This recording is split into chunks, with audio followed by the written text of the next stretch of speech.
ಎಲ್ಲರೂ first question ಅಂತ ಹೇಳಿ ತುಂಬ ಇಂಪಾರ್ಟೆಂಟಾಗಿ ಸೆಕೆಂಡ್ ಆರ್ಡರ್ ಡೆರಿವೇಟಿವೇ ಬರಿಬೇಕು, ಕಂಪಲ್ಸರಿ ಇದೇ ಬರಿಬೇಕು, ನೆನ್ಪಿಟ್ಕೊಳ್ಳಿ. ಸೆಕೆಂಡ್ ಆರ್ಡರ್ ಡೆರಿವೇಟಿವಲ್ಲಿ ಯಾವ್ಯಾವ ಕ್ವಶನ್ ಬರುತ್ತಪ್ಪ, ಯಾವ್ದಾವ್ದು ಹೇಳ್ತೀರಾ?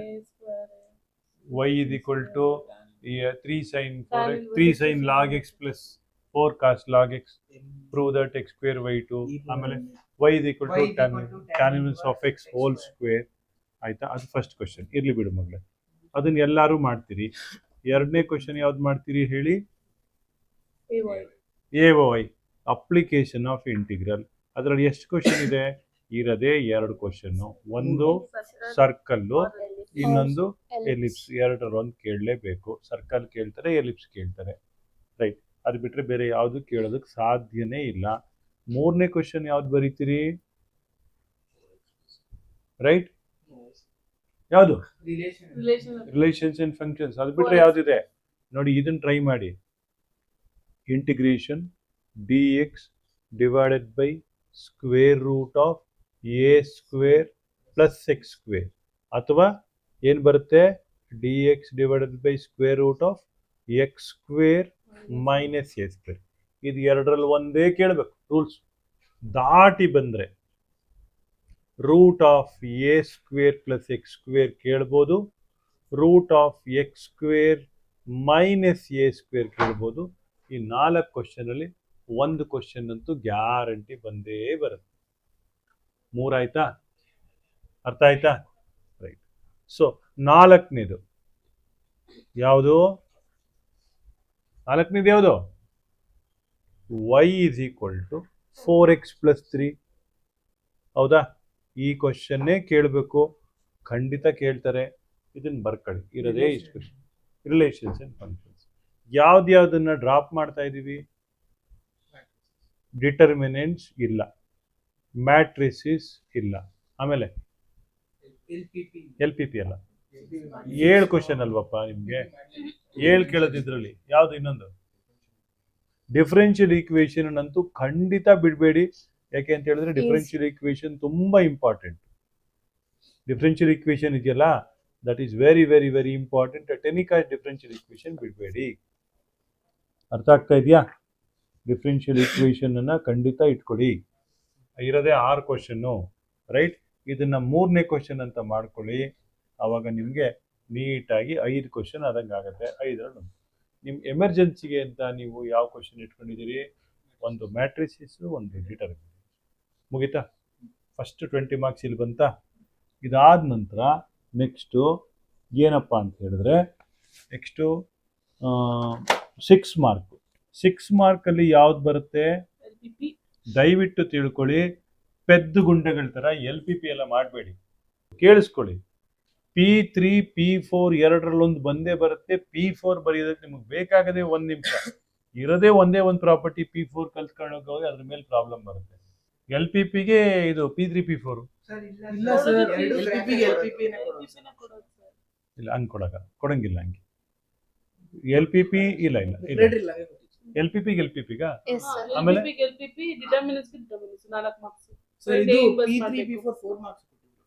P7 ಕೊಟ್ಟಿದ್ರು ಸರ್. 4 ಮಾರ್ಕ್ಸ್. P7 5 marks. ಅಲ್ಲ, ಅದೇನಾಗಿದೆ, ಒಂದು ಪೇಪರ್ ಆ ಥರ ಬಂದು ಹೋಗಿರುತ್ತೆ. ಬಟ್ ಸ್ಟ್ಯಾಂಡರ್ಡ್ ಇದನ್ನ ಚೇಂಜ್ ಮಾಡಕ್ ಆಗೋದಿಲ್ಲ. They cannot change the standard method of questioning. ಅದನ್ನ ಚೇಂಜ್ ಮಾಡಕ್ ಆಗೋದಿಲ್ಲ. ಅಲ್ಲ, ಏನಾಗುತ್ತೆ ಕೇಳಿಸ್ಕೊಳ್ಳಿ, it is N experiment that everybody does in preparatory. ನಾನು 27 ವರ್ಷದಿಂದ ನೋಡ್ತಾ ಇದ್ದೀನಿ. ಪ್ರಿಪರೇಟರಿಯಲ್ಲಿ ಈ ಥರ 1-2 ಎಕ್ಸ್ಪೆರಿಮೆಂಟ್ಗಳು ಬಂದವರು. ಅದರಿಂದ ತಲೆ ಕೆಡ್ಸ್ಕೊಳಕ್ ಹೋಗ್ಬಿಡಿ. P3 P4 ಬಂದೇ ಬರುತ್ತೆ, ಮಾಡ್ಕೊಳ್ಳಿ. ಆಯ್ತಾ? ಇದನ್ನ ಕಲ್ತ್ಕೊಳ್ಳಿ. Don't be too much dependent on LPP ಇಲ್ಲಿ ನೋಡಿ, ತುಂಬ ಜನ ಮಾರ್ಕ್ಸ್ ಕಳ್ಕೊಳ್ಳೋದೇ LPPಯಲ್ಲಿ. ನಾನೊಂದು ವಿಷಯ ಹೇಳ್ತೀನಿ ನಿಮಗೆ, ಮಾರ್ಕ್ಸನ್ನ ಎಲ್ಲರೂ ಎಲ್ಲಿ ಕಳ್ಕೊತಾರೆ ಅಂತೇಳಿ, ರೈಟ್. ಮೊದಲನೇದು ಮಾರ್ಕ್ಸ್ ಕಳ್ಕೊಳ್ಳೋದು ಎಲ್ಲಿ? ಫಸ್ಟ್ ಕಳ್ಕೊಳ್ಳೋದು ಎಲ್ಲರೂ ಮ್ಯಾಟ್ರಿಸಿಸಲ್ಲಿ, ಆಮೇಲೆ ಡಿಟರ್ಮಿನೆಂಟ್ಸಲ್ಲಿ, ಆಮೇಲೆ LPPಯಲ್ಲಿ, ಆಮೇಲೆ R&Fಲ್ಲಿ. ಈ 4 ಚಾಪ್ಟ್ರಿಂದ ಮಾರ್ಕ್ಸ್ ಕಳ್ಕೊಂಡು ಡಿಟರ್ಮಿನೆಂಟ್ಸು, ಮ್ಯಾಟ್ರಿಸಿಸ್ಸು, LPP, R&F ಇಲ್ಲಿಂದ ಮಾರ್ಕ್ಸ್ ಕಳ್ಕೊಂಡು ತುಂಬ ಜನ ಮಕ್ಕಳು ಲೈಫ್ ಹಾಳು ಮಾಡ್ಕೊತಾರೆ. ಯಾಕೆಂದರೆ ಡಿಟರ್ಮಿನೆಂಟ್ಸಲ್ಲಿ ಒಂದು ತಪ್ಪು ಮಾಡಿದ್ರೆ ಇಡೀ ಪ್ರಾಬ್ಲಮ್ ತಪ್ಪಾಗುತ್ತೆ. ತುಂಬ ಲೆಂತಿ ಬೇರೆ. ಆದ್ರಿಂದ ಈ 4 ಚಾಪ್ಟರ್ನ ಮುಟ್ಟಬೇಡಿ.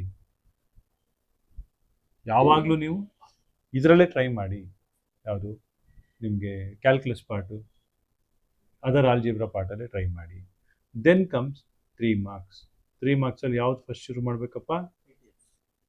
ITF ಅಲ್ಲ, ಯಾವುದು ಫಸ್ಟು? 3 ಮಾರ್ಕ್ಸಲ್ಲಿ ಬಂದೇ ಬರುತ್ತೆ ಅಂತ ಯಾವುದಿದೆ ಕ್ವಶನು? Section formula. ಈಗ ಇದರಲ್ಲಿ ಕೇಳಿದ್ರಾ? ಸೆಕ್ಷನ್ ಫಾರ್ಮುಲಾ ಡಿರೈವೇಶನ್ ಕಲ್ತ್ಕೊಳ್ಳಿ, ಬಂದೇ ಬರುತ್ತೆ 200%. ಇಲ್ಲಾಂದರೆ ಪ್ರಾಬ್ಲಮ್ ಬರುತ್ತೆ. ಇದು 3 ಮಾರ್ಕ್ಸಿಗೆ. ಇದಾದಮೇಲೆ ನೀವು ITF ಮಾಡಬೇಡಿ. log x power x differentiation ಕೇಳಿರ್ತಾರೆ, ಅದನ್ನು ಮಾಡಿ ಈ ವರ್ಷ. ಅಥವಾ x ಪವರ್ log x ಕೇಳಿರ್ತಾರೆ. x power log x, log x power x, ಆಮೇಲೆ sin x power x, x power sin x.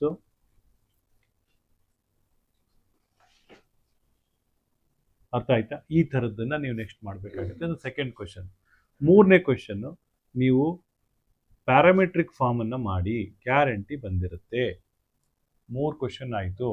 Next differential equation ಮಾಡ್ಕೊಳ್ಳಿ, ಬರುತ್ತೆ. ಡಿಫ್ರೆನ್ಷಿಯಲ್ ಈಕ್ವೇಷನ್ ಇರುತ್ತೆ, 5 ಸ್ಟೇಟ್ಮೆಂಟ್ ಕ್ವಶನ್ಸ್ ಇದೆ, 5ರೊಳಗೆ ಕೇಳ್ತಾರೆ. ಆಯಿತಾ? ನೆಕ್ಸ್ಟು ಇನ್ಕ್ರೀಸಿಂಗ್ ಡಿಕ್ರೀಸಿಂಗ್ ಫಂಕ್ಷನಲ್ಲಿ ಕ್ಯೂಬಿಕ್ ಈಕ್ವೇಷನ್ ಕೇಳ್ತಾರೆ, ಓದ್ಕೊಂಡು ಹೋಗಿ, ಗ್ಯಾರಂಟಿ ಬಂದಿರುತ್ತೆ. ಎಷ್ಟಾಯ್ತು ಇವಾಗ ನೋಡಿ? ಒಂದು ಸೆಕ್ಷನ್ ಫಾರ್ಮುಲಾ 1 ಆಯಿತು, ಲಾಗರ್ದಮಿಕ್ ಡಿಫ್ರೆನ್ಷಿಯೇಷನ್ 2 ಆಯಿತು, ಪ್ಯಾರಾಮೆಟ್ರಿಕ್ 3 ಆಯಿತು, ಡಿಫ್ರೆನ್ಷಿಯೇಷನ್ 4 ಆಯಿತು, ಇನ್ಕ್ರೀಸಿಂಗ್ ಡಿಕ್ರೀಸಿಂಗ್ ಕ್ಯೂಬಿಕ್ ಈಕ್ವೇಷನ್ 5 ಆಯಿತು. ಆಮೇಲೆ 6ನೇದು ಅಂತೇಳಿ ಒಂದು 4 ಕ್ವಶನ್ ಇದೆ. e power x into x by 1 plus x square ಅಂತ ಒಂದು ಕ್ವಶನ್ ಇದೆ. e power x into 1 minus x by 1 plus x ಅಂತ ಇನ್ನೊಂದು ಕ್ವಶನ್ ಇದೆ. ಒಟ್ಟು 3 ಕ್ವಶನ್ ಇದೆ e ಪವರ್ ಎಕ್ಸ್ಗೆ ಸಂಬಂಧಿಸಿರೋದು. 4 1 plus cos x by 1 plus sine x ಅಂತ ಒಂದಿದೆ ನೋಡಿ. e power x into 1 plus sine x by 1 plus cos x ಅಂತ ಒಂದು ಕ್ವಶನ್ ಇದೆ. ಈ 4 ಕ್ವಶನ್ ಓದ್ಕೊಂಡು ಹೋಗಿ 1 ಕ್ವಶನ್ ಬಂದಿರ್ತದೆ. ಇದೀಗ 6 ಕ್ವಶನ್ ಮುಗೀತು. ಎಕ್ಸ್ಟ್ರಾ ಎಮರ್ಜೆನ್ಸಿಗೆ ಅಂತ 3 ಕ್ವಶನ್. ಯಾವುದು ಎಕ್ಸ್ಟ್ರಾ ಎಮರ್ಜೆನ್ಸಿ? ಒಂದು ಬೇಯಿಸ್ ಥಿಯರಮ್ ಪ್ರಾಬಬಿಲಿಟಿ, 2 ಇನ್ವರ್ಸ್ ಟ್ರಿಗ್ನಾಮೆಟ್ರಿ, ಇನ್ನೊಂದು ವೆಕ್ಟರ್. ಯಾವ ಕ್ವಶನನ್ನು ಬಿಡಬೇಕಪ್ಪ ಇಲ್ಲಿ ಅಂತಂದರೆ, ಯಾವುದನ್ನು ಬಿಟ್ಬಿಡಿ ಅಂತ ಹೇಳ್ತೀನಿ ಅಂದರೆ, ಯಾವುದನ್ನು ಬಿಡಬೇಕು? 3D ಜಾಮಿಟ್ರಿಯಲ್ಲಿ ಒಂದು ಕ್ವಶನ್ ಕೇಳ್ತಾರೆ, ಸ್ಕ್ಯೂ ಸಿಮೆಟ್ರಿಕ್ ಅಥವಾ ಸ್ಕ್ಯೂ ಲೈನ್ಸ್ ಬಗ್ಗೆ ಡಿಸ್ಟೆನ್ಸ್ ಕಂಡುಹಿಡಿರಿ ಅಂತ ಕೇಳ್ತಾರೆ. ಅದನ್ನು ಮಾಡಬೇಡಿ, ತುಂಬ ಲೆಂತಿ ಇರ್ತದೆ. ಇದಾದಮೇಲೆ ಸಿಮೆಟ್ರಿಕ್ಕು, ಸ್ಕ್ಯೂಮೆಟ್ರಿಕ್ಕು ಅದೊಂದು ಕ್ವಶನ್ನು. ಆಮೇಲೆ ಇನ್ನೊಂದು ಕ್ವಶನ್ ಯಾವುದಪ್ಪ ನಿಮಗೆ? Area of triangle 2 marks. ನಿಮಗೆ ಟ್ರಾನ್ಸಿಟಿವ್ ರಿಲೇಷನ್, ಈಕ್ವಿವೆಲೆನ್ಸ್ ರಿಲೇಷನ್ ನೆನ್ಪಿಟ್ಕೊಳ್ಳೋದು ಹೇಗೆ? ಈಕ್ವಿವೆಲೆನ್ಸ್ ರಿಲೇಷನ್ನು ಹೇಗೆ ನೆನ್ಪಿಟ್ಕೋತೀರಿ? ಮೊದಲು ರಿಫ್ಲೆಕ್ಸಿವ್. ರಿಫ್ಲೆಕ್ಸಿವ್ ಅಂದ್ರೆ ಏನಪ್ಪ?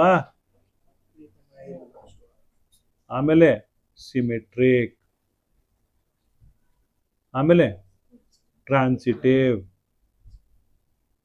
ನೋಡಿ, ರಿಫ್ಲೆಕ್ಸಿವ್ ಹೇಗೆ ನೆನ್ಪಿಟ್ಕೋತೀರಿ? ಅಹಂ ಬ್ರಹ್ಮಾಸ್ಮಿ, ನಾನೇ ಬ್ರಹ್ಮ. ಅಹಂ ಬ್ರಹ್ಮಾಸ್ಮಿ, ನಾನು ನನ್ನನ್ನೇ ಪ್ರೀತಿಸ್ತೀನಿ. That is reflexive. 2ನೇದು ಐ ಲವ್ ಯು, ಹುಡುಗ ಹುಡುಗಿಗೆ ಹೇಳೋದು. ಯು ಲವ್ ಮೀ, ಹುಡುಗಿ ಹುಡುಗನಿಗೆ. ಹುಡುಗನೇ ಹೇಳ್ಕೊಡು, ನಾನು ನಿನ್ನನ್ನು ಪ್ರೀತಿಸ್ತೀನಿ, ನೀನು ನನ್ನನ್ನು ಪ್ರೀತಿಸು ಅಂತ ಹುಡುಗ ಹುಡುಗಿಗೆ ಹೇಳ್ತಾನೆ. ಆಯ್ತಾ? A comma B, B comma C, A comma B and B comma A. ಹೌದಾನೆ? ಟ್ರಾನ್ಸಿಟಿವ್, ಸ್ಟೂಡೆಂಟು ಟೀಚರ್ಗೆ ಹೇಳ್ತಾನೆ, ಟೀಚರ್ಗೊಬ್ಳು ಮಗಳಿರ್ತಾಳೆ. ಸ್ಟೂಡೆಂಟ್ ಟೀಚರ್ಗೆ ಹೇಳ್ತಾನೆ, sir I love you sir, and I know sir you love your daughter. So student loves teacher's daughter. This is A comma B, B comma C implies A comma C. ಇದು transitive. ನೆನಪಿಟ್ಕೊಳ್ಳೋದಕ್ಕೆ easy ಆಗ್ತದೆ. So ಇಲ್ಲಿಗೆ ನಿಮಗೆ 3 marks 5 marks ಎಲ್ಲ ಮುಗ್ದಂಗೆ ಆಯಿತು. 2 ಮಾರ್ಕ್ಸಲ್ಲಿ ಏನಿದೆಯಪ್ಪ? ಮೊದಲನೇ question ಯಾವುದು? ಡಿಟರ್ಮಿನೆಂಟ್ಸೇ ಮಾಡಬೇಕು. ಆಮೇಲೆ ITF ಎಮರ್ಜೆನ್ಸಿಗೆ ಇಟ್ಕೊಳ್ಳಿ. ಆಮೇಲೆ ITF ಅಲ್ಲಿ ಯಾವುದು? ಒಂದೇ ಕ್ವಶನ್ ಇರೋದು, sine inverse of 2x into root of 1 minus X square. 2 marks ಅದೇ ಕೇಳಬೇಕು, ಗತಿ ಇಲ್ಲ, ಕೇಳ್ತಾರೆ. ಆಯಿತಾ? ಇನ್ನೊಂದು 2 ಮಾರ್ಕ್ಸಿಗೆ ವ್ಯಾಲ್ಯೂಸ್ ಕಂಡುಹಿಡಿಯೋದು. 3 ಕ್ವಶನ್ ಆಗೋಯ್ತು. ಇನ್ಯಾವುದು? ಇಂಪ್ಲಿಸಿಟ್ ಫಂಕ್ಷನ್ ಒಂದು 4. ಇಲ್ಲಿ ಇಂಟಿಗ್ರೇಷನ್ ಮಾಡಬೇಡಿ. ಯಾಕೆ ಅಂತ ಹೇಳಿದ್ರೆ ಇಲ್ಲಿ ಕೊಡೋ ಇಂಟಿಗ್ರೇಷನ್ ಮೆಥಡ್ ಆಫ್ ಸಬ್ಸ್ಟಿಟ್ಯೂಷನ್ ತುಂಬಾ ಉದ್ದ ಇರುತ್ತೆ. ಇಲ್ಲ ಅವಾಯ್ಡ್ ಮಾಡಿ. ಇಲ್ಲಿ ನೀವು 3D ಜಾಮಿಟ್ರಿ ಮಾಡ್ಕೊಳ್ಳಿ. 3D ಜಾಮಿಟ್ರಿ ಯಾವುದು? Angle between the lines. ಆಮೇಲೆ ಒಂದು ಡಾಟ್ ಪ್ರಾಡಕ್ಟ್. 5 ಕ್ವಶನ್ ಆಗಬೇಕು. ಇನ್ನೊಂದು ಕ್ವಶನ್ ಯಾವ್ದಾದ್ರು ಮಾಡ್ಕೊಳ್ಳಿ. ಇಲ್ಲಿಗೆ ನಿಮಗೆ ಸೆಕೆಂಡ್ PUC ಬೇಕಾಗಿರೋದೆಲ್ಲ ಮುಗಿತು.